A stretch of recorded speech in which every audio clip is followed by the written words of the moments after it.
আমার স্ক্রিন কি দেখা যাচ্ছে? জি স্যার।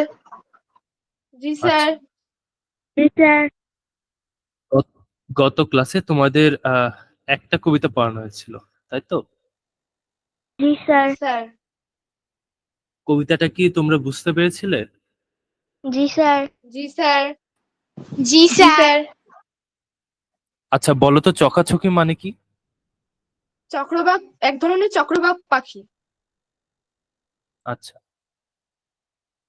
চক্রবাক এবং চক্রবাকি এই দুইটার সংক্ষিপ্ত রূপ হচ্ছে চখাচখি। আচ্ছা,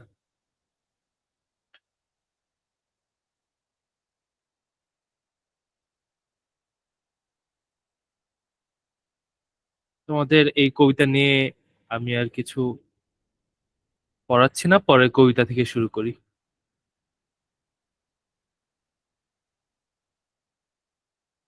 আচ্ছা, তার আগে এখানে একটা জিনিস বোঝার চেষ্টা করি। কবিতা কি? কবিতা হচ্ছে অনেকগুলো শব্দ একসাথে তুমি ছন্দ দিয়ে লিখতেও পারো, আবার গদ্য ছন্দেও লিখতে পারো। অনেকগুলো শব্দের মিল বন্ধন, সেটাই হচ্ছে কবিতা। দেখো, তোমাদের একটা কবিতার পর কিন্তু এরকম কিছু আছে যে যেখানে হচ্ছে যে শব্দের সাথে মিলিয়ে কিছু শব্দ লিখতে হবে, এরকম একটা লেসন, তাই তো? জি স্যার। এটা বলা হচ্ছে যে মিল শব্দ লিখতে, অর্থাৎ কি মিলিয়ে মিলিয়ে। আমরা দেখবো যে কবিতার প্রত্যেকটা লাইনের শেষেই মিল থাকে শব্দে শব্দে। স্যার স্ক্রিন দেখতে পাচ্ছি না। আহ, স্যার এখনো আমিও শেয়ার হয়নি? স্ক্রিন দেখতে পাচ্ছি না। আচ্ছা আচ্ছা, এবার দেখতে পাচ্ছো? জি স্যার। জি স্যার। আচ্ছা আচ্ছা আচ্ছা, তোমাদের আহ, এখানে কিছু মিল শব্দ লিখতে বলা হয়েছে। আচ্ছা, জামি বলো তো, ছেলের সাথে মিলিয়ে একটা শব্দ বলো তো। স্যার আমি জেমি। আচ্ছা, Jamie, Jamie, sorry sorry, Jamie বলো। ছেলে এর এ সাথে মিলিয়ে। গেলে জেলে। গেলে, হ্যাঁ, পেলে। আচ্ছা, এবার আহ স্বামী, রাইট? স্যার আমার নাম সুবা। আচ্ছা, শুভা। আচ্ছা, শুভা বলো। মেয়ে। যে, গে, খে, নে, ধে। আচ্ছা আচ্ছা, তোমাদের কথা শুনে তো মনে হচ্ছে যে তোমরা এটা প্র্যাকটিস করে ফেলছো আগে। জি স্যার। প্র্যাকটিস করে ফেলছো এটা? জি জি স্যার। স্যার। আচ্ছা আচ্ছা, তাহলে 120 নম্বর পেজ থেকে বললে কেন? আমরা নতুন কবিতা শুরু করি। ময়নামতির চর।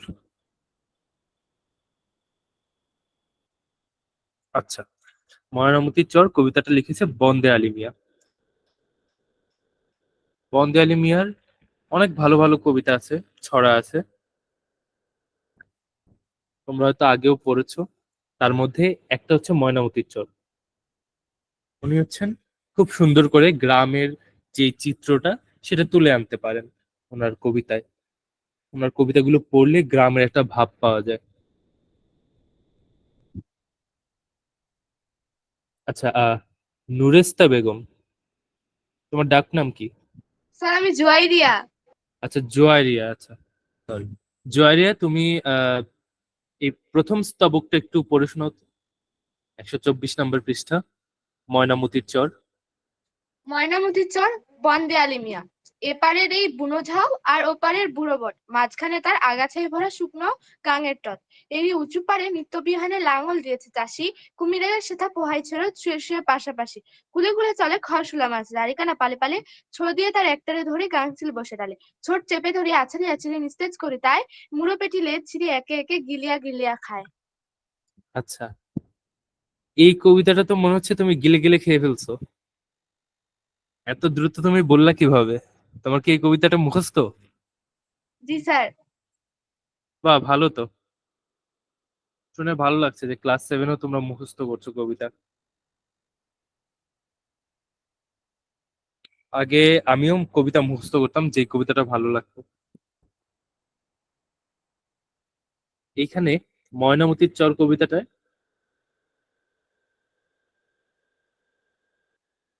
আচ্ছা তুমি যখন কবিতা আবৃত্তি করছো তোমাকে একটু থেমে থেমে এটা আবৃত্তি করতে হয়।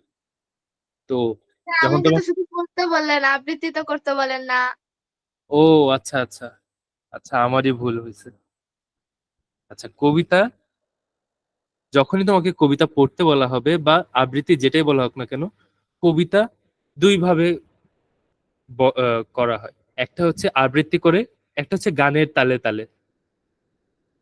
তো এরকম করে বললে তোমার শুনতে ভালো লাগে।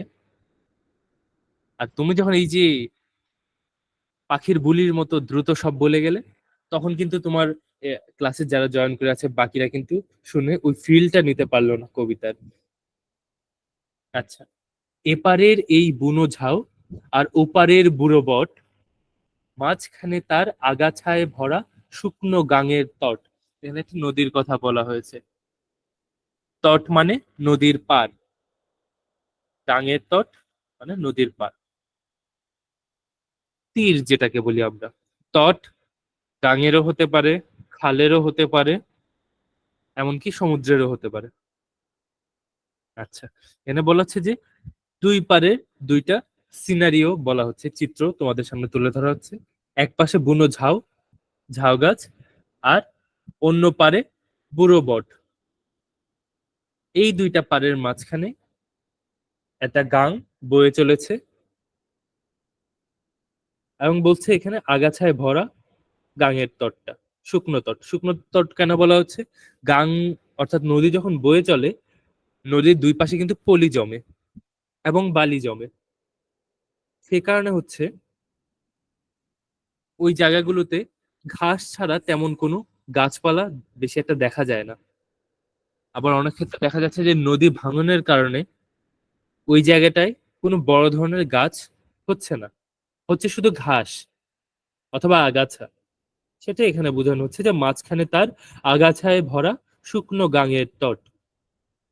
এরই উঁচু পারে নিত্য বিহানে লাঙল দিয়েছে চাষি। বিহান শব্দের অর্থ কি বলতো? সকাল। সকাল। হ্যাঁ, এরই উঁচু পারে নিত্য বিহানে লাঙল দিয়েছে চাষি। অর্থাৎ প্রতিদিন সকালে চাষি লাঙল দেয় এরই উঁচু পারে। উঁচু পারে কেন বলা হচ্ছে? নিচু পারে, নিচু পারেও কিন্তু ফসল হয়। যেমন নদীর চরে, চর এলাকায় আমরা দেখি কুমড়া, কুমড়া ক্ষেত থাকে, তারপর বাদামের ক্ষেত থাকে, তারপর গমের ক্ষেত থাকে। হ্যাঁ, আর এখানে বলা হচ্ছে এরই উঁচু পারে নিত্য বিহানে লাঙল দিয়েছে চাষি। তো যেই সকল ক্ষেত তৈরি করতে লাঙল দিতে হয়, লাঙল দিয়ে চাষ করতে হয়, সেগুলো একটু উঁচু পারে করতে হয়। তুমি যদি নিচু পারে করো, নিচু পারে এই যে পানি উঠানামা করে নদীর, তার কারণে হচ্ছে দেখা যাচ্ছে যে ওই চাষের জমিটা আবার ফ্ল্যাট হয়ে যায়, সমতল হয়ে যায়, সমান হয়ে যায়। তো সেখানে হচ্ছে দেখা যাচ্ছে যে গাছের বীজ ছড়ালে সেগুলো পরবর্তীতে সেচের পানিতে ধুয়ে চলে যায়।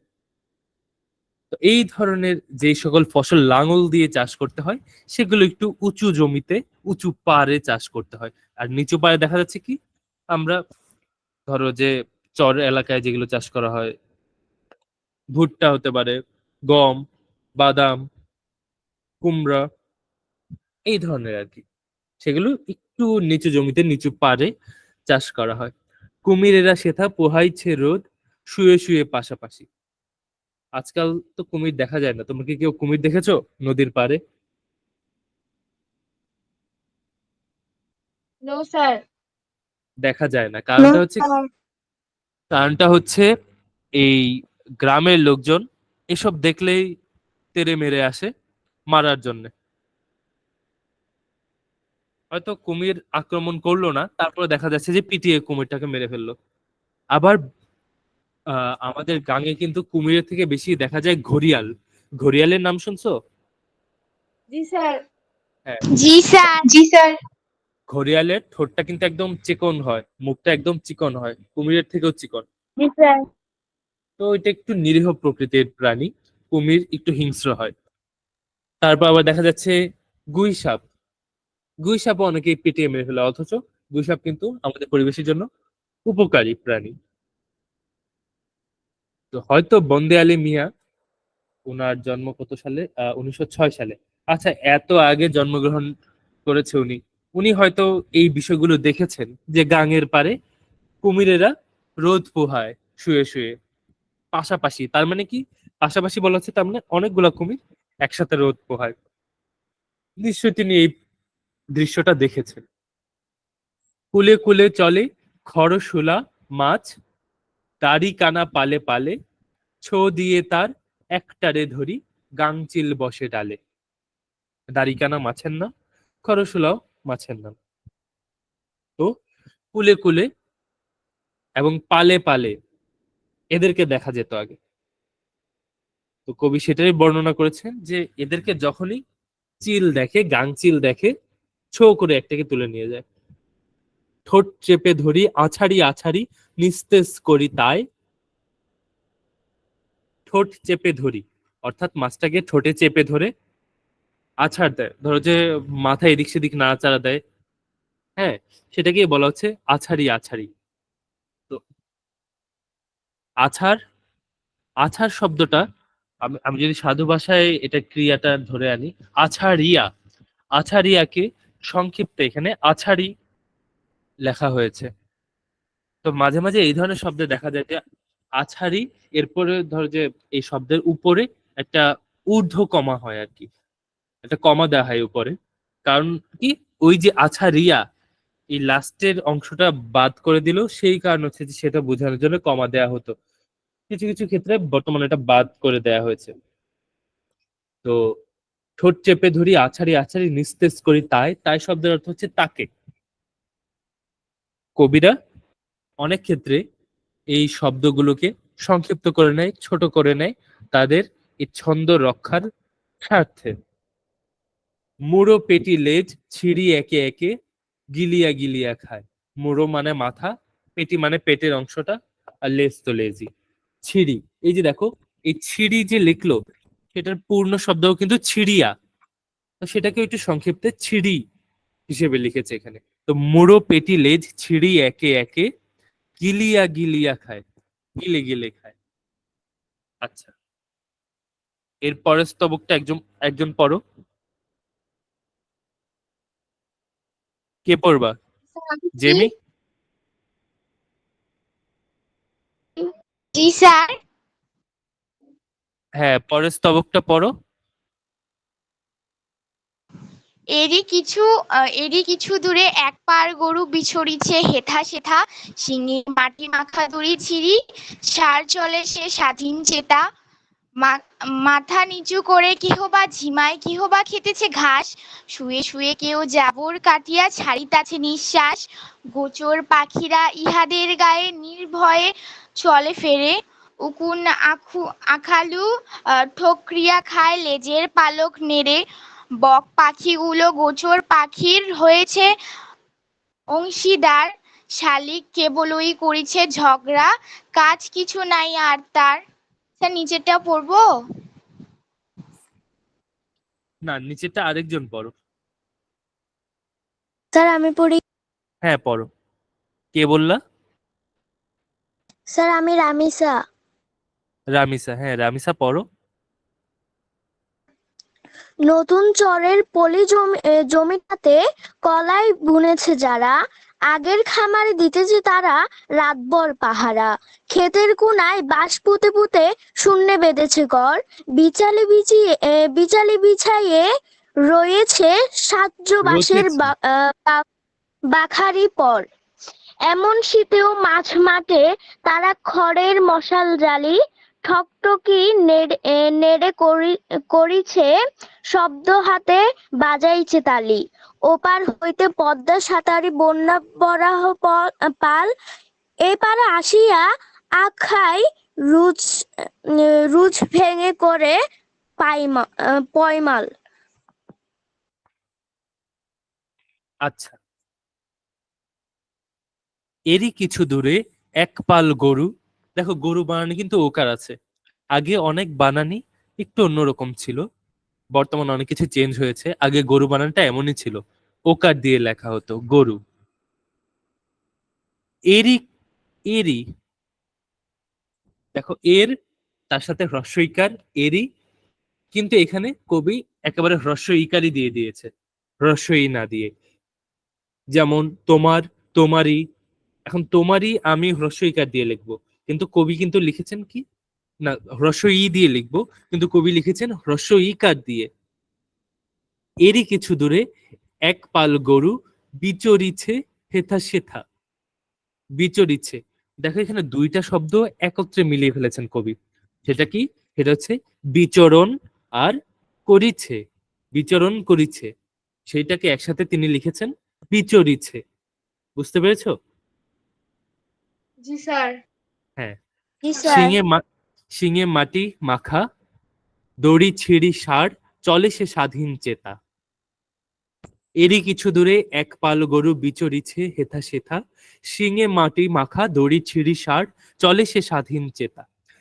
শিঙে মাটি মাখিয়ে, ওই যে দেখো যে কিছু ষাঁড় অনেক রাগী থাকে না, মাটির মধ্যে বারবার শিং দিয়ে খোঁচা দেয়, হ্যাঁ, দড়ি ছিঁড়ে দৌড়াদৌড়ি করে, সেই রাগী ষাঁড়ের কথা বলা হচ্ছে। সে স্বাধীন চেতা, অর্থাৎ স্বাধীনভাবে চলতে চায়। মাথা নিচু করি কেহ বা ঝিমায়, কেহ বা খেতেছে ঘাস। ওই ষাঁড় আর গরুর পালের কথাই বলছে, যে কেউ মাথা নিচু করে ঝিমাচ্ছে, কেউ বা ঘাস খাচ্ছে। শুয়ে শুয়ে কেহ জাবর কাটিয়া ছাড়িতেছে নিঃশ্বাস। জাবর কাটা কি আমার জানো তোমরা? কপিয়া আছে। বলো বলো কি বলছিলা? স্যার কটিয়া আছে। আচ্ছা, এটা কাটিয়া হওয়ার কথা না? জি স্যার। হ্যাঁ, এখানে বানান তো একটু ভুল লেখা। শুয়ে শুয়ে কেহ জাবর কাটিয়া ছাড়িতেছে নিঃশ্বাস। কটিয়া কোনো শব্দ হয় না। আচ্ছা, জাবর কাটা কি বলো তো? স্যার গরু যে হচ্ছে খাবারগুলো খায় আবার পাকস্থলী থেকে বের করে আনে আবার চিবায়, এটা হচ্ছে জাবর কাটা। হ্যাঁ, পাকস্থলীর একটা পার্টে তারা সেটা জমা করে রাখে একটা থলিতে, এবং অবসর সময় সেটা চিবিয়ে গেল খাওয়া বুঝাই না এটা। হ্যাঁ চিবিয়ে, হ্যাঁ। জাবর কাটা কি আসলে, ধরো যে প্রথমে চিবিয়ে গরু ঘাসটা গিলে ফেলে, প্রথমে সে স্টোর করে, তার কিন্তু একটা স্টোরেজ আছে, পাকস্থলী যেখানে পরিপাক হয়ে যায় খাবারটা। আর পাকস্থলী ছাড়াও তার একটা আরেকটা থলি আছে স্টোর করার জন্য তার খাবারগুলো। তো সে প্রথমে যখন মাঠে মাঠে চড়ে, প্রথমে তার গায়ে যখন প্রচুর এনার্জি থাকে, তখন সে আগে কচি কচি ঘাসগুলো খুঁজে খুঁজে গিলে ফেলে, না চিবিয়েই গিলে ফেলে, গিলে স্টোর করে এক জায়গায়, পেটের এক জায়গায়। অবসর সময় সে ছায়ায় বসে, যখন রোদ অনেক বেশি থাকে, ধরো যে সকালবেলা সে মাঠে চড়তেছে, তখন সে দ্রুত ঘাসগুলোকে স্টোর করে নিল পেটে। এরপর একটু যখন রোদ বাড়লো, দুপুর হলো, তখন দেখা যাচ্ছে সে গাছের নিচে বসে ঝিমায়, এবং হচ্ছে যে সে ওই ওই থলি থেকেই বমি করে মুখে নিয়ে আসে ওই ঘাসগুলোকে, এবং চিবিয়ে ভালো করে চিবিয়ে তারপর গিলে সেটাকে পাকস্থলীতে পাঠায়। এই যে চিবিয়ে খাওয়াটা, এটাকেই বলে জাবর কাটা। গোচর পাখি, গোচর পাখি কারা? এই গো মানে হচ্ছে গরু, চর মানে হচ্ছে চড়া, গোচর মানে গরু চড়া বিষয়ক আর কি। তো গোচর পাখি মানে যেখানে গরু চড়ে সেইখানে যারা থাকে আর কি, সেই পাখিরা গোচর পাখিরা, ইহাদের গায়ে নির্ভয়ে চলে ফিরে। অর্থাৎ যে পাখিরা এই যে গরু চড়ানোর জায়গায় ঘুরে ফিরে, তারা গরুদের উপরে বসে থাকে নির্ভয়ে, তাদের কোনো ভয় নাই, তাদেরকে গরুরা আক্রমণ করতে আসে না। তোমরা গ্রামে গেলে অনেক সময়ই এটা দেখতে পারবে, যে গরু বা মহিষের পিঠে শালিক বসে আছে আরাম করে, হ্যাঁ, শালিক মহিষের পিঠে ঘুরে বেড়াচ্ছে। তোমাদের কেউ কি আছে যাদের বাসা গ্রামে? No sir. আচ্ছা, তোমাদের কারো দাদাবাড়ি গ্রামে এমন কেউ আছো? জি স্যার। স্যার আমি জি আছি। স্যার।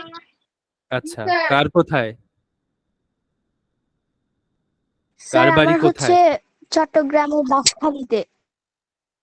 আচ্ছা আচ্ছা, চাটগাইয়া। তারপর? স্যার আমার আর ঠাকুরগাঁও জেলার রানীশঙ্কলে আচ্ছা দাদু বাসা। আচ্ছা আচ্ছা, আর আর বাকিদের?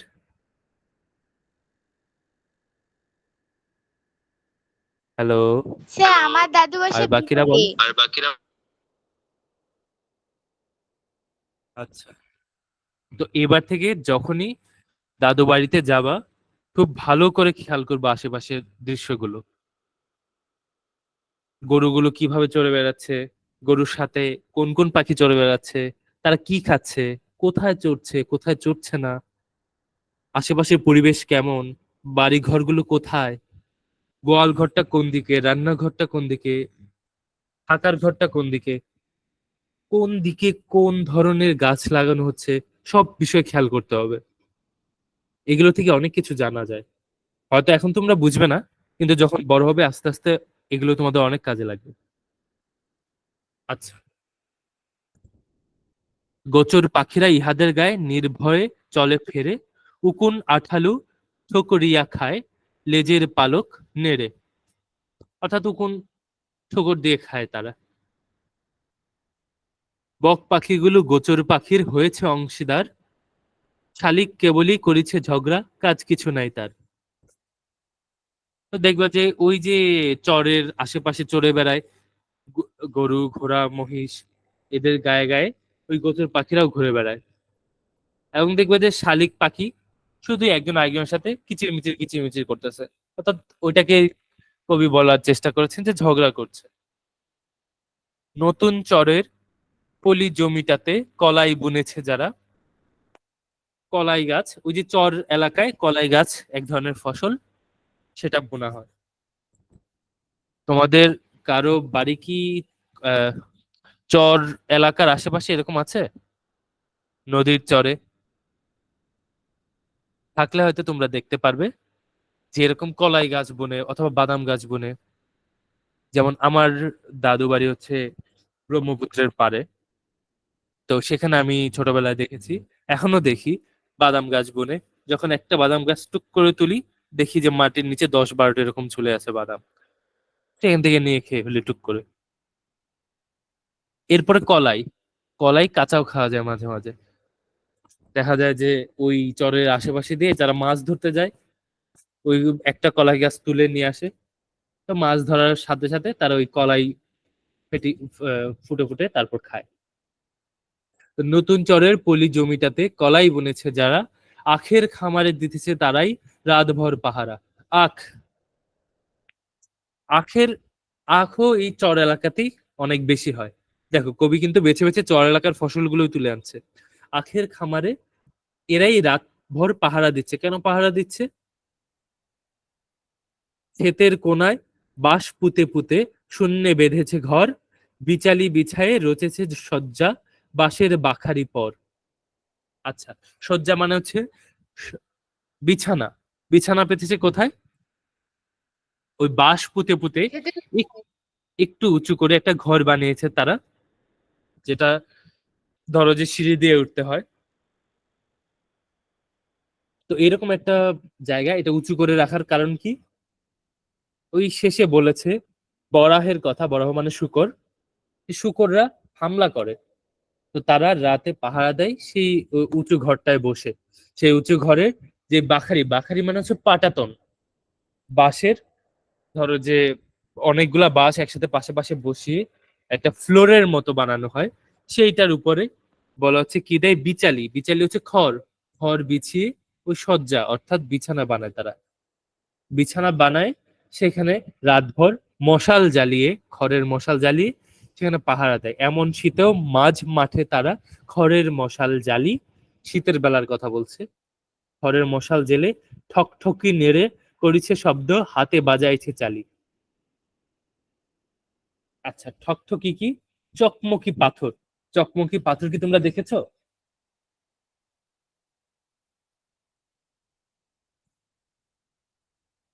জি স্যার। দেখেছো চকমকি পাথর কেমন হয় বলো তো? চকচক করে, একটু হচ্ছে চিকচিক চিকচিক করে মনে হয়। আচ্ছা, ওটার কালারটা কেমন হয়? সাদা বা সাদা কালারের কিছুটা। হ্যাঁ, একদম মানে ধবধবে সাদা। আর ওটার ভিতরে সিলিকা থাকে বলে, বালির যে উপাদানটা সেটা থাকে বলে এটা একটু চকচক করে। আর এই পাথরগুলো ভঙ্গুর ধরনের হয়। তুমি যে কোনো ধরনের দুইটা পাথর একসাথে নিয়ে যদি ঠক ঠক করে ঘষা দাও, বাড়ি দাও একটার সাথে আরেকটা, দেখবো যে ফুলকি বের হয়ে আসছে, আগুনের ফুলকি। কিন্তু ওগুলা আগুন জ্বলে না। কিন্তু এই যে চকমকি পাথর, এটা একটু খসখসে ধরনের হওয়ার কারণে এটা খুব সহজে আগুন ধরে যায়। ওই খসখস জায়গায় যখন ঘষা দেয়া হয়, দেখবা যে আগুনের ফুলকিটা অনেক বেশি করে চলে আসে। এবং সেটা একটা তুলা বা পাখির বাসা অথবা নরম কিছু নিচে রেখে ওই চকমকি পাথরটা ঘষা দিয়ে সেখান থেকে ওই যে গরম একটা পাথরের ফুলকি ওখানে গিয়ে পড়ে, সেটাকেই তারপরে ফু দিয়ে দিয়ে আগুন জ্বালানো হয়। তো সেটাই এখানে বলা হচ্ছে, কবি সেটাই বলছে, ঠকঠকি নেড়ে করিছে শব্দ, হাতে বাজাইছে তালি। তো এই চকমকি পাথরটা শব্দ করছে এবং হাতে তালি বাজাচ্ছে। কেন? যাতে আশেপাশের এই শূকরের পালগুলো এসে তাদের জমিগুলো নষ্ট না করে। ওপার হইতে পদ্মা সাতারি বন্য বরাহ পাল। এই যে বরাহ, বরাহ মানে কিন্তু শূকর, ঠিক আছে? ওপার হইতে পদ্মা সাতারি বন্য বরাহ পাল।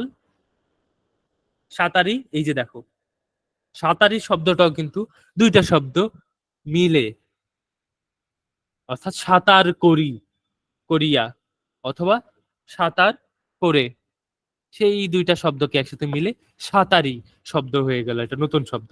ওপার হইতে পদ্মা সাঁতারি বন্য বরাহ পাল, বন্য শূকর। পাল মানে কি? ওই যে দলে দলে শূকর থাকে আর কি। এপারে আসিয়া আখ খায় রোজ, ভেঙে করে পয়মাল। আখের ক্ষেত ভেঙে একদম নষ্ট করে ফেলে, আখ খায় শূকররা, সেই জন্য রাতভর সেটা পাহারা দেয়। আচ্ছা, এই যে দেখো এখানে লেখা আছে বাখারি মানে বাঁশের চাটাই। আচ্ছা, এই কবিতাটা বুঝতে তোমাদের কোনো সমস্যা হয়েছে? No sir. No sir. ও স্যার, আচ্ছা, তোমাদের ক্লাসে কোন পর্যন্ত তোমাদের পড়ানো ক্লাসে হয়েছে কোন এমনিতে? পর্যন্ত পড়ানো হয়েছে?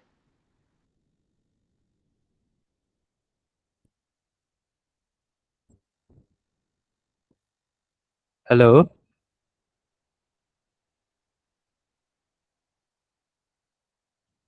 আমার কথা কি শোনা যাচ্ছে? জি স্যার। হ্যাঁ, তোমাদের ক্লাসে মানে হচ্ছে যে স্কুলে আর কি কোন পর্যন্ত পড়ানো হয়েছে এমনিতে? স্যার আমাদের স্কুলে সবার আলাদা। হ্যাঁ বলো, এক এক এক করে বলো কার কোন পর্যন্ত পড়ানো হয়েছে। স্যার আমাদের স্কুলে বর্তমানে হচ্ছে যে আমরাও ক্র্যাব নেবুলা পড়াচ্ছে। আচ্ছা আচ্ছা, ওরা কি আমাদের থেকে পিছিয়ে না এগিয়ে? পিছিয়ে। আচ্ছা, আর বাকিরা, বাকিদের কি অবস্থা স্কুলে? স্যার আমাদের আমাদের ময়নামতি চর হচ্ছে কবিতাটা পড়ানো হয়ে গেছে। আচ্ছা স্যার আমার হচ্ছে মাঝি কবিতাটা শেষ হয়েছে। আচ্ছা, মাঝি শেষ হয়েছে কিন্তু ময়নামতি হয়নি। আচ্ছা, যাই হোক, তার মানে আমরা একসাথেই আছি।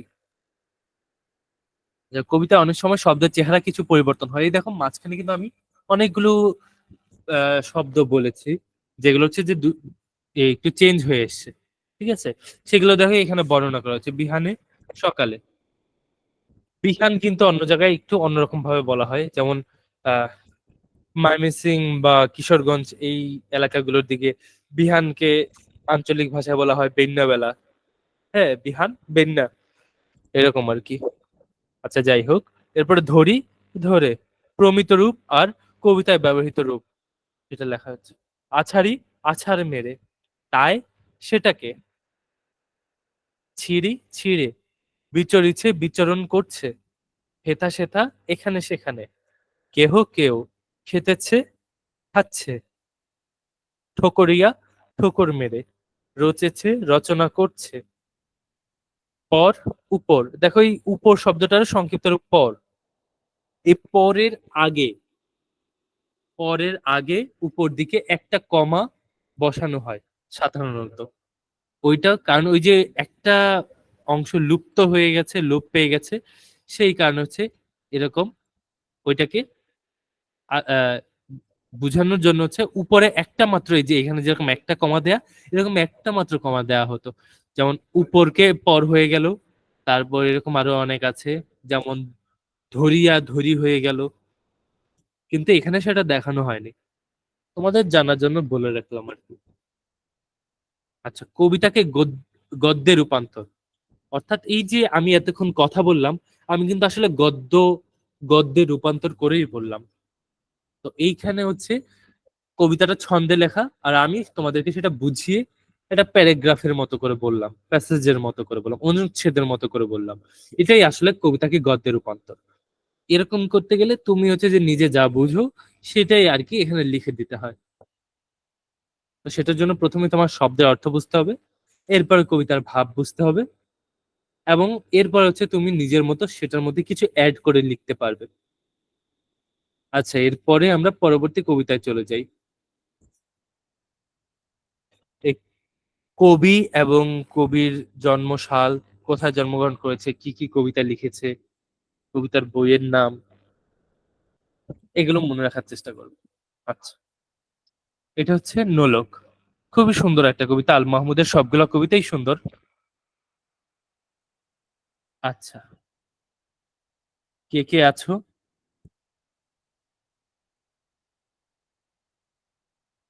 স্যার আমি জুয়াইরিয়া। জুয়াইরি- জুয়াইরিয়া বলো। স্যার আমি রামিতা। আচ্ছা, নোলক আল মাহমুদ। আমার মায়ের সোনার নোলক হারিয়ে গেল শেষে, হেথায় খুঁজি হোথায় খুঁজি সারা বাংলাদেশে। নদীর কাছে গিয়েছিলাম, আছে তোমার কাছে, হাত দিও না আমার শরীর ভরা বোয়াল মাছে। বলল কেটে তিতাস নদী হরিণ বেড়ের বাঁকে, সাদা পালক বকরা যেথায় পাক ছড়িয়ে থাকে। জল ছাড়িয়ে দল হারিয়ে গেলাম বনের দিক, সবুজ বনের হরিৎ দিয়ে করে রে ঝিকমিক। বনের কাছে এই মিনতি ফিরিয়ে দেবে ভাই, আমার মায়ের গয়না নিয়ে ঘরকে যেতে চাই। ধন্যবাদ কোথায় ধন্যবাদ। পাবো? এর পরের স্তবকটা রামিসা পড়ো। কোথায় পাবো তোমার মায়ের হারিয়ে যাওয়া ধন? আমরা তো সব পাখপাখালি বনের সাধারণ। সবুজ চুলে ফুল পিন্দেছি নুলক পরিণত, ফুলের গন্ধ চাও যদি নাও, হাত পাতো হাত পাতো। বলে পাহাড় দেখায় তাহার আহার ভরা বুক, হাজার হরিণ পাতার ফাঁকে ঝাঁকিয়ে রাখে মুখ। এলিয়ে খোপা রাত্রি এলেন ফের বাড়ালাম পা, আমার মায়ের গয়না ছাড়া ঘরকে যাব না। আচ্ছা, ধন্যবাদ তোমাদের দুইজনকে। খুবই চমৎকার শব্দ চয়ন এবং অনেক সুন্দর করে লেখা, খুবই সাধারণ ভাবে লেখা, কিন্তু তারপরও কোথায় যেন একটা বিশেষত্ব আছে, একদম বুকের ভিতর গিয়ে লাগে আল মাহমুদের প্রত্যেকটা কবিতাই। তোমরা তার বই কিনে বাকি কবিতাগুলোও পড়তে পারো, দেখবে যে সব জায়গাতেই এরকম সুন্দর শব্দ চয়ন তার প্রত্যেকটা কবিতাতেই। আচ্ছা, আমার মায়ের সোনার নোলক হারিয়ে গেল শেষে, হেথায় খুঁজি হোথায় খুঁজি সারা বাংলাদেশে। দেখো এখানেও হেথায় হোথায় এরকম শব্দগুলো ব্যবহার করা হচ্ছে। হেথায় মানে এখানে, হোথায় মানে ওখানে, মানে বিভিন্ন দিকে যে খুঁজে বেড়াচ্ছে সেটাই বলা হচ্ছে। নোলক মানে তো বুঝো, নাকে পড়ার এক ধরনের অলংকার। নোলক জিনিসটা বেশ সুন্দর। নদীর কাছে গিয়েছিলাম, আছে তোমার কাছে। দেখো, আমরা সাধারণত কোনো কিছু হারিয়ে গেলে কি করি? কোনো একজন মানুষের কাছে জিজ্ঞেস করি, এই মানুষ ওই মানুষের কাছে জিজ্ঞেস করি, কিন্তু কবি কিন্তু জিজ্ঞেস করছেন প্রকৃতির কাছে। এই যে প্রকৃতির সাথে একটা অন্যরকম সম্পর্ক, সেটা এখানে তুলে ধরা হচ্ছে, যে আমরা চিরকালই প্রকৃতির কাছাকাছি ছিলাম, যেটা হয়তো এখন আমরা বুঝতে পারি না। হয়তো এখন আহ বিভিন্ন ধরনের টেকনোলজি চলে আসছে, ইট পাথরের বাড়ি তৈরি হচ্ছে, প্রকৃতি আমাদের থেকে ধীরে ধীরে দূরে সরে যাচ্ছে, কিন্তু এই কবিতাগুলো পড়লে মনে হয় যেন আমরা প্রকৃতির কাছে আছি, এবং প্রকৃতি আমাদেরই কেউ, প্রকৃতি আমাদের থেকে আলাদা না। এই নিসর্গ, নৈসর্গিক যে সৌন্দর্য, এই সবকিছু আমাদের আত্মীয় হয়, এরকম একটা অবস্থা। নদীর কাছে গিয়েছিলাম, আছে তোমার কাছে, হাত দিও না আমার শরীর ভরা বোয়াল মাছে, বোয়াল মাছ কামড়ে দিবে, নদী এই জন্য বলছে হাত দিও না আমার শরীর ভরা বোয়াল মাছে। দেখো, কবিতায় যখন কবি এই ধরনের প্রতিমা উপমাগুলো ব্যবহার করছে, উপমা মানে বোঝো তো, যে একটা সাথে একটা তুলনা করা, এই উপমাগুলো স্যার। যখন ব্যবহার করছে তখন দেখো কি বলছে, যে আহ একজনের কাছে জিজ্ঞেস করলো, সে নিজে থেকে নিজের কিছু বৈশিষ্ট্য বলে দিচ্ছে, যে নদীর কাছে গেছে, নদী নিজেই বলে দিচ্ছে যে তার কাছে বোয়াল মাছ আছে, তার ভেতরে বোয়াল মাছ আছে, সেখানে হাত দিলেই বোয়াল মাছ কামড়ে দিতে পারে। বলল কেঁদে তিতাস নদী, হরিণ বেড়ের বাঁকে, সাদা পালক বকরা যেথায় পাখ ছড়িয়ে থাকে। বলল কেঁদে তিতাস নদী, হরিণ বেড়ের বাঁকে। দেখো, হরিণ বেড় একটা জায়গার নাম, এটার কোনো অর্থ হয় না, কবি একটা সুন্দর নাম নিয়েছেন, যেখানে দেখো সেখানেও একটা প্রকৃতির উপাদান রয়েছে। হরিণ বেড়, হরিণ বেড়ের বাঁকে, সাদা পালক বকরা যেথায় পাখ ছড়িয়ে থাকে। পাখ মানে পাখা। দেখো, সাদা শব্দটা আমরা সাদা কিন্তু সাধারণত কিভাবে লিখি, দন্ত স দিয়ে, কিন্তু এখানে তালব্য স দিয়ে লেখা। আগেকার কবিরা এভাবেই লিখতো, ধীরে ধীরে বানানগুলো পরিবর্তন হয়ে আসছে। সাদা পালক বকরা যেথায় পাখ ছড়িয়ে থাকে। জল ছাড়িয়ে দল হারিয়ে গেলাম বনের দিক, সবুজ বনের হরিৎ টিয়ে করে রে ঝিকমিক। দেখো এখানে কি বললো, যে বনের দিকে যখন গেল কবি, তখন সবুজ বনের হরিৎ টিয়ে, হরিৎ শব্দের অর্থ কি? সবুজ। সবুজ। হ্যাঁ, হিন্দিতে খেয়াল করে দেখবা যে সবুজকে কি বলে ওরা,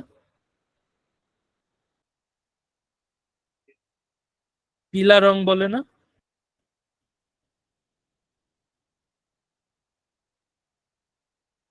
জানি না স্যার। জি স্যার। না না, একটু ভুল বললাম, পিলা বলে হলুদ রংকে, আর এই যে হরা বলে হচ্ছে সবুজ রংকে, হরিৎ। ওইটার সাথে মিল আছে, হরিৎ মানে সবুজ। তো হরিৎ টিয়ে, টিয়ে মানে টিয়া পাখি, করের ঝিকমিক। টিয়া পাখির পালক এতই মানে পরিষ্কার থাকে, সুন্দর থাকে, দেখবে যে একটু চকচক করে। শুধু টিয়া পাখি না, যে কোনো পাখি দেখবা, এমনকি কাকেরও দেখবা পালক গুলা চকচক করে, এত স্মুথ। সেটাই বলছে, সবুজ বনের হরিৎ টিয়ে করে রে ঝিকমিক। বনের কাছে এই মিনতি, ফিরিয়ে দেবে ভাই, আমার মায়ের গয়না নিয়ে ঘরকে যেতে চাই। কবি ভাবছে বোনের কাছে হয়তো থাকতে পারে, নোলকটা হয়তো হারিয়ে বোনের কাছেই পড়ে গেছে। আমার মায়ের গয়না নিয়ে ঘরকে যেতে চাই। দেখো কে, এখানে একটা বিভক্তি যোগ হয়েছে। বিভক্তি কি তোমরা জানো? No sir. আচ্ছা, বিভক্তি হচ্ছে শব্দের শেষে এমন কিছু শব্দাংশ যুক্ত হয়, যেটা হচ্ছে শব্দটাকে একটু বিশেষায়িত করে, একটু চেঞ্জ করে। যেমন ধরো যে আহ বোন, বোনের সাথে এর যুক্ত হলে বনের হয়ে গেল, তাই না? বোন যোগ এর, বনের, এই এর হচ্ছে একটা বিভক্তি। অর্থাৎ নাম শব্দ বিশেষ্যর সাথে যে অতিরিক্ত অংশটা যুক্ত হয় সেটাই বিভক্তি। বিভক্তি দেখলেই তোমরা চিনতে পারবে। যেমন হচ্ছে আহ ফুলের, দেখো ফুলের এখানে বিভক্তি কি বলতো? এর। এর, হ্যাঁ, মূল বিশেষ্যটা হচ্ছে ফুল এবং এর সাথে যুক্ত হলো এর। আবার যেমন দেখায়, দেখায় এখানে কোনটা বিভক্তি বলতো? আর। হ্যাঁ, আয়। এরপরে হচ্ছে আহ ঘরকে, যেটা একদম শেষ লাইনে যেটা বলা হচ্ছে, এলিয়ে না সরি, এই যে এই স্তবকে, বোনের কাছে এই মিনতি ফিরিয়ে দেবে ভাই, আমার মায়ের গয়না নিয়ে ঘরকে যেতে চাই। এই দেখো, ঘর একটা বিশেষ্য, এটার সাথে যে অতিরিক্ত অংশটা যুক্ত হলো কে, সেটাও একটা বিভক্তি। তো কে এমন একটা বিভক্তি, এটা দিয়ে বোঝা, এখানে এখানে বোঝানো হচ্ছে যে ঘরকে, ঘরকে মানে হচ্ছে ঘরের দিকে, সেটা বোঝানোর জন্য ঘরকে লেখা হয়েছে। তো আবার আরেকটা জিনিস, আরেকটা উদাহরণ দেই তোমাদেরকে আমি, সেটা হচ্ছে জলকে চলা। হ্যাঁ, এই কিছু নজরুলের কিছু গান আছে, ওই জলকে চলেলো কার ঝিয়ারি। তো জলকে চলা মানে হচ্ছে জলের দিকে চলা, জল আনতে চলা, ঠিক আছে? ঠিক সেই রকম ঘরকে, অর্থাৎ ঘরের দিকে যেতে চাই, ঘরের পানে যেতে চাই, ঠিক আছে? বুঝতে পেরেছো তোমরা? জি জি স্যার। স্যার। জি স্যার। কোনো সমস্যা হলে আমাকে বলবো অবশ্যই। কোথায় পাবো তোমার মায়ের হারিয়ে যাওয়া ধন, আমার তো সব পাখ পাখালি বনের সাধারণ। বোন বলতেছে, আমি তোমার মায়ের হারায় যাওয়া ধন কোথায় পাবো? এ ধন নিয়ে তো আমার কোনো কাজ নাই। আমার এখানে সবাই পাখ পাখালি, অর্থাৎ পাখি, পশু, বনের সাধারণ, অর্থাৎ বনের সাধারণ যারা আছে, সাধারণ পশু পাখি, তারাই এখানে থাকে। তোমার মায়ের হারিয়ে যাওয়া ধন নিয়ে আমি কি করব? সবুজ চুলে ফুল পিন্দেছি নোলক পরিণাত, ফুলের গন্ধ চাও যদি নাও, হাত পাতো হাত পাতো। বলছে যে সবুজ চুলে, অর্থাৎ এই যে এত গাছপালা আছে সেটাকে চুলের সাথে কল্পনা করা হচ্ছে। সবুজ চুলে ফুল পিন্দেছি, পিন্দা মানে হচ্ছে পরা, ঠিক আছে? আঞ্চলিক ভাষায় পিন্দা ব্যবহার করা হয়, পিন্দেছি। নোলক পরিণাত, অর্থাৎ সে তো সোনার এই ধরনের ধাতুর অলংকার পরে না, সে সবুজ চুলে ফুল পরেছে। ফুলের গন্ধ চাও যদি নাও, হাত পাতো হাত পাতো। কে বলছে? বলে বলে পাহাড় দেখায় তাহার আহার ভরা বুক। এটা কেন বলা হচ্ছে? অর্থাৎ এই ফুলের গন্ধ চাও যদি নাও, হাত পাতো হাত পাতো, এটা পাহাড় বলছে। দেখায় তাহার আহার ভরা ভরা বুক। আহার মানে কি?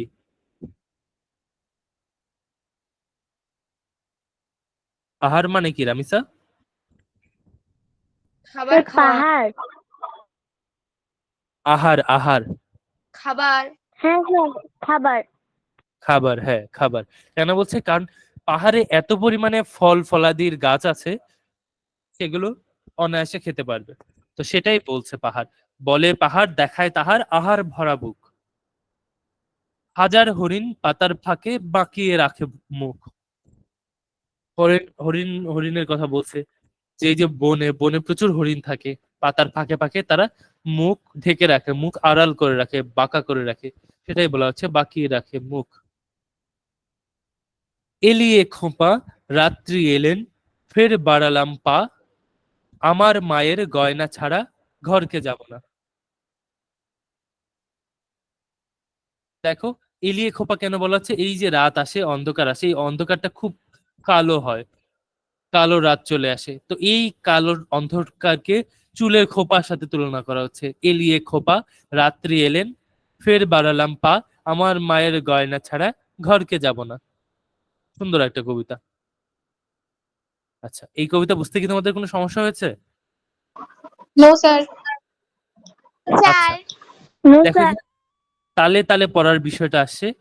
এই যে এখানে ভাগ ভাগ করে দিলাম না আলাদা স্ল্যাশ দিয়ে, এইগুলো হচ্ছে এক একটা পর্ব বলি আমরা, মানে যেখানে একটু ধাক্কা দিয়ে দিয়ে বা থেমে থেমে ছন্দে ছন্দে পড়তে হয়, এই পার্ট গুলাকে আমরা পর্ব বলি। যেমন একটু থেমে থেমে যদি আমি এটা পড়ি, আমার মায়ের সোনার নোলক হারিয়ে গেল শেষে, হেথায় খুঁজি কোথায় খুঁজি সারা বাংলা দেশে, নদীর কাছে গিয়েছিলাম আমার তোমার কাছে, আছে তোমার কাছে, হাত দিও না আমার শরীর ভরা বোয়াল মাছে।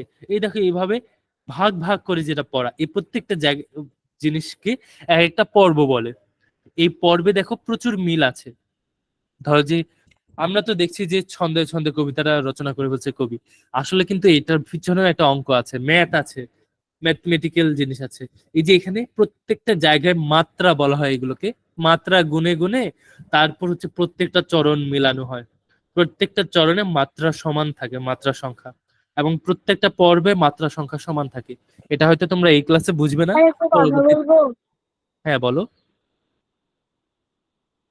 স্যার, আমাদের হচ্ছে বুঝিয়ে লিখি ওইটা থেকে স্যার, ওইটা একটু পড়াতে হবে। মানে হচ্ছে খালি ঘরগুলো একটু পড়াতে হবে স্যার। আমাদের হচ্ছে মানে প্রতিটা অধ্যায়ের শেষে হচ্ছে ওই অধ্যায় থেকে পরীক্ষা নেয়, সেজন্য। আচ্ছা আচ্ছা, আচ্ছা ঠিক আছে, তার মানে বলছো যে আজকে আমি পড়াচ্ছি, পরের দিন তোমাদের এটার উপর পরীক্ষা নিব? নো জি স্যার। স্যার। স্যার মানে জি স্যার স্যার। মানে জি হচ্ছে স্যার।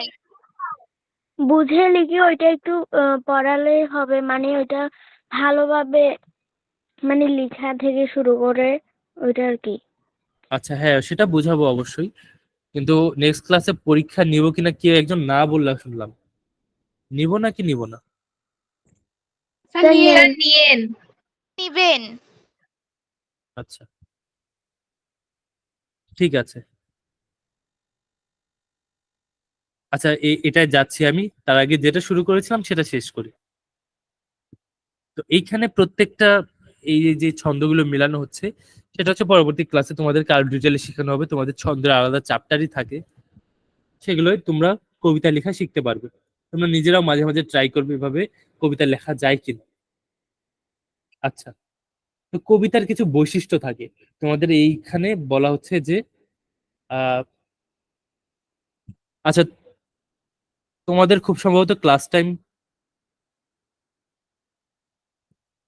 6:15 পর্যন্ত। আচ্ছা ঠিক আছে, শেষ করা যাবে। হ্যাঁ, লাইনের শেষে কি মিল শব্দ আছে? হ্যাঁ মিল শব্দ আছে। পড়ার সময় কি তাল রক্ষা করতে হয়? আমরা ভেঙে ভেঙে পড়েছি, তাল রক্ষা করতে হয়। লাইনগুলোতে কি শব্দ সংখ্যা কি সমান? তোমরা নো গুণে স্যার। দেখবে এখানে শব্দ সংখ্যা সমান। অর্থাৎ ওই যে বললাম, এইখানেও ম্যাথমেটিক্স আছে। সুর করে গাওয়া সংজ্ঞা হয় কি? হ্যাঁ বলো বলো। স্যার প্রতিটা হচ্ছে শব্দ সমান, লাইনের হ্যাঁ শব্দগুলো প্রতিটাই সমান। হ্যাঁ সমান। সুর করে গাওয়া হয় কি? নো স্যার, তালে তালে গাওয়া হয়। তালে তালে। এটি কি পদ্য ভাষায় লেখা নাকি গদ্য ভাষায় লেখা?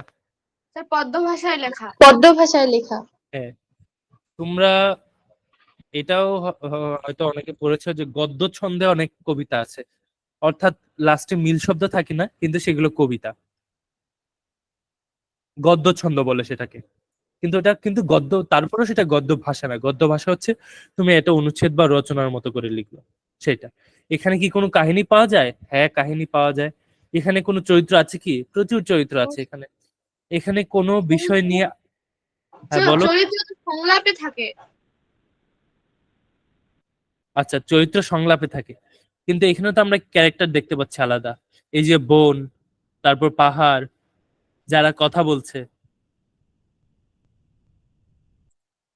এই যে এরা যে কথা বলছে, এগুলো কি এক ধরনের সংলাপ না? জি স্যার। এই যে দেখো, নদীর কাছে গিয়েছিলাম আছে তোমার কাছে, হাত দিও না আমার শরীর ভরা বোয়াল মাছে, বললো কেঁদে তিতাস নদী। এই যে তিতাস নদী এখানে কিন্তু একটা চরিত্র। আবার এই যে এখানে কবি কথা বলছে, আমার মায়ের সোনার লোক হারিয়ে গেল শেষে, এখানে কবি সে নিজেও কিন্তু একটা চরিত্র। আচ্ছা কেউ কি কিছু বলছিলা বলো। No sir. আচ্ছা, এখানে কোনো বিষয় নিয়ে আলোচনা করা হয়েছে কিনা? হ্যাঁ হয়েছে, মায়ের নোলক হারিয়ে গেছে, সেটা নিয়ে আলোচনা করা হয়েছে। এটি একাধিক অনুচ্ছেদে ভাগ করা কিনা? অনুচ্ছেদে ভাগ করা, স্তবকে ভাগ করা আসলে, তাই না? দুইটা স্তবকে ভাগ করা। এই যে মাঝখানে যে একটু ফাঁকা স্পেস দিয়েছে, এটা থেকে আমরা বুঝি দুইটা স্তবক, এটা ভাগ করা। এর মধ্যে কোনো সংলাপ আছে কিনা? আছে কি? আছে। এটা কি অভিনয় করা যায়? জি স্যার আছে। জি স্যার। হ্যাঁ, জি স্যার। ধরো যে একজন হলা তুমি কবি, যে মায়ের নোলক খুঁজছে, আরেকজন হলো নদী, আরেকজন হলো পাহাড়। তারা হচ্ছে যে কবির কথায় কথায় রিপ্লাই দিলা। আচ্ছা, কবিতা কি সেটা তোমাদেরকে আমি আগেই বলেছি যে সেখানে শেষে মিল শব্দ থাকবে, শব্দের ছন্দ, পর্ব, এই সব লয় গতি এগুলো সব মিলিয়ে খুব ছন্দে ছন্দে রচনা করা হয়, এবং পড়লে বিরক্ত লাগে না কখনো, তাল পাওয়া যায় সেটাই, সেটাই কবিতা। তো তোমরা প্রত্যেকেই 4 লাইনের কবিতা লিখে নিয়ে আসবা নেক্সট ক্লাসে। নিজেদের মতো একটা নাম দিবা। 4 লাইন লিখতে পারো, মিনিমাম 4 লাইন, চাইলে আরো বেশিও লিখতে পারো, তোমাদের স্যার ইচ্ছা। বেশি লিখলে সমস্যা হবে? না, কোনো সমস্যা নাই, আমি আরো খুশি হব। একটু ছন্দ স্যার মেনে। বিদ্যালয়ে লিখবো? হ্যাঁ বলো কি। স্যার নির্ধারিত একটা টপিকের উপর মানে আপনি ধরে দিবেন নাকি আমরা নিজে থেকে লিখবো? তোমরা নিজেরা নিজে থেকে লিখবে, এবং কারোর সাথে যেন কারোর টপিক মিলে না যায়।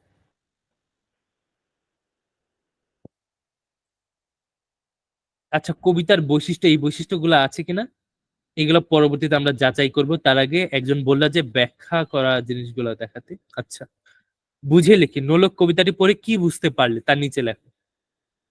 আচ্ছা, নোলক কবিতা পড়ে আমরা যেটা বুঝতে পারলাম সেটা হচ্ছে যে এখানে কবি তার মায়ের নোলক হারিয়ে গেছে এবং সে প্রকৃতির বিভিন্ন ক্যারেক্টার বা চরিত্রের কাছে খোঁজ করছে গিয়ে, এবং জিজ্ঞেস করছে যে সেই নোলকটা তাদের কাছে আছে কিনা, এবং খুবই ড্রামাটিক্যালি অর্থাৎ নাটকীয় ভাবে সেই চরিত্রগুলো কবির কথার জবাব দিচ্ছে এবং বলছে যে তাদের কাছে তো এগুলো থাকার কথা না, তারা এই অলংকার দিয়ে কি করবে।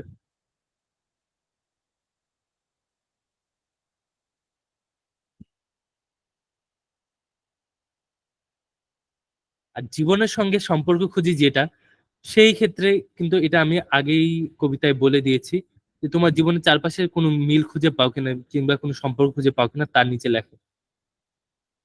আচ্ছা, এরকম কি তোমাদের সাথে হয়েছে কিনা কখনো যে তোমাদের নিজেদের কোনো একটা জিনিস হারিয়ে গেল, অথবা তোমাদের পরিবারের কারো কোনো জিনিস হারিয়ে গেল, তোমরা সেটা খুঁজছো এবং একে তাকে জিজ্ঞেস করছো, এরকম কিছু হয়েছে কিনা?